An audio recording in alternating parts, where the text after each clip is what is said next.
Hello guys, welcome to Crick rules YouTube channel. ఈరోజు మనం నిన్న జరిగిన England versus India test match review discuss చేద్దాం. మన వాళ్ళు ఎక్కడ తప్పు చేశారు, వాళ్ళు ఎక్కడ కంబ్యాక్ అయ్యారు అని చెప్పి మనం ఈరోజు డిస్కస్ చేద్దాం. ఫస్ట్ థింగ్, డే కంప్లీట్ అవ్వకుండానే మనం మ్యాచ్ని కంప్లీట్ చేసాం. ఫోర్త్ ఇన్నింగ్స్లో ఏ టీం అయినా సరే చేస్ చేయడం చాలా కష్టం అయిపోద్ది. ఫస్ట్ ఇన్నింగ్స్లో 400 కొట్టిన టీం కూడా ఫోర్త్ ఇన్నింగ్స్లో 300 స్కోర్ చేయాలంటే కష్టమైద్ది. మనం ఇన్నింగ్స్ స్టార్ట్ చేసినప్పుడు మనకి 1.5 డే ఉంది, బట్ మన వాళ్ళు హాఫ్ డేలోనే ఆల్అవుట్ అయిపోయారు. మనం టెస్ట్ మ్యాచ్ని డామినేట్ చేయాలంటే అట్లీస్ట్ 3 days అయినా సరే మనమే ఆడాలి. బట్ ఇక్కడ అలా చేయలేదు. మన వాళ్ళు బ్యాటింగ్లో ఫెయిల్ అయ్యారు అండ్ బౌలింగ్లో కూడా ఫెయిల్ అయ్యారు. బ్యాటింగ్లో వికెట్స్ పడుతుంటే ప్రెషర్లోకి వెళ్ళిపోయారు. స్ట్రైక్ రొటేట్ చేసి ఇంగ్లాండ్ వాళ్ళని ప్రెషర్లోకి తీసుకొని వెళ్ళలేదు. ఇంగ్లాండ్ వాళ్ళు చాలా బాగా స్ట్రైక్ రొటేట్ చేశారు. ఒక వన్డే మ్యాచ్లో ఎలా అయితే స్ట్రైక్ రొటేట్ చేస్తారో ఇక్కడ కూడా అలానే స్ట్రైక్ రొటేట్ చేశారు. వాళ్ళు డిఫెన్స్ ఆడడానికి అస్సలు ట్రై చేయలేదు, బట్ మన వాళ్ళు డిఫెన్స్ ఆడుతూనే ఉన్నారు. స్ట్రైక్ రొటేట్ చేద్దామన్న ఆలోచన కూడా మన వాళ్ళ మైండ్లో లేదు. ఇంగ్లాండ్ వాళ్ళు బాస్బాల్ని బాగా ఫాలో అయ్యారు. ఎగ్జాక్ట్ వాళ్ళ స్ట్రాటజీని వాళ్ళు ఫాలో అయ్యారు. వాళ్ళు ప్లాన్ ఏ, ప్లాన్ బి అలా డిఫరెంట్ టైప్ ఆఫ్ ప్లాన్స్తో వచ్చారు. ఒక ప్లాన్ ఫెయిల్ అయితే ఇంకో ప్లాన్ అప్లై చేశారు. బట్ మన వాళ్ళు అలా ప్లాన్స్తో రాలేదు. కేవలం ఒక ప్లాన్తో వచ్చినట్టున్నారు. ఆ ప్లాన్ ఫెయిల్ అవ్వగానే ఇంకా వాళ్ళకి ఏం చేయాలో తెలియలేదు. బాస్బాల్ అంటే తెలియని వాళ్ళు డిస్క్రిప్షన్లో లింక్ ఇస్తా.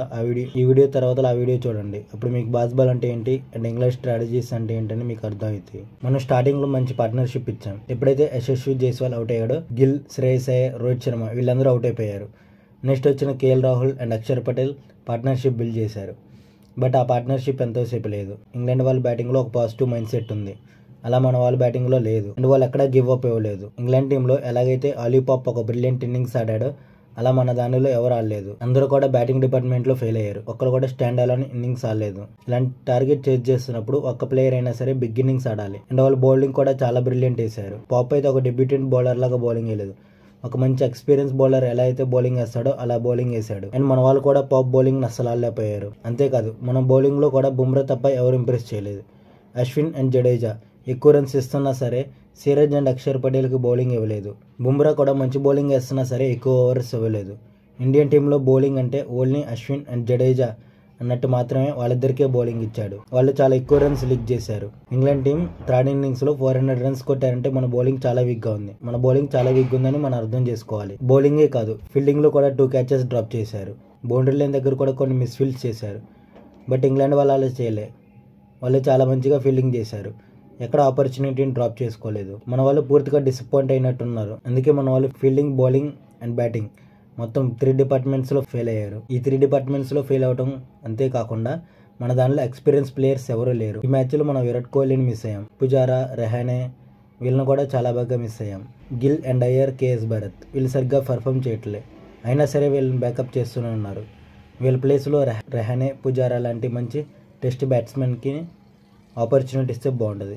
బట్ వాళ్ళని స్కిప్ చేసి గిల్ అండ్ అయ్యర్ని తీసుకుంటున్నారు. గిల్, అయ్యర్, కేఎస్ భరత్ వీళ్ళ బ్యాటింగ్ యావరేజ్ చూసుకున్నా అండ్ వీళ్ళ టెస్ట్ ఇన్నింగ్స్ చూసుకున్నా అస్సలు సరిగ్గా లేవు.